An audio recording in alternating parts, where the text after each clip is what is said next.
Diqqat ota-onalar, hozirgi bolalarning 99% mana shu memlarni ko'rmoqda. Mana buni Trallallà, porco Dio e porco Allah. imom buni ham aniq o'zingiz ham ko'rgansiz. Hammasi shunchaki kulgili so'zlardek tuyuladimi?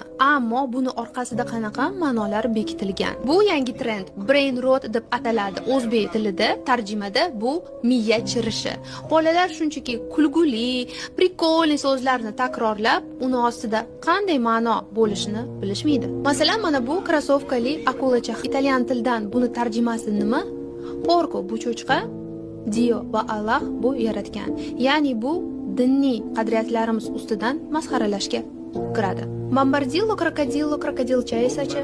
Ammo aslida buni ma'nosi mana shunday. Shuning uchun o'qinglar. Zamonaviy texnologiyalar asrida bolalarni peshjerada qamab qo'yish kerak emas, ammo ular internet orqali nimani kuzatyapti, qaysi memlarga qiziqyapti, nima haqida gapiryapti, bu har bir ota-onaning bilishi shart bo'lgan eng birinchi vazifasi. Farzandlaringizni asrang, ularning miyasi chirishiga yo'l qo'ymang. Albatta bu videoni ko'rib, yaqinlaringizga ulashing, ularni ham ogohlantiring.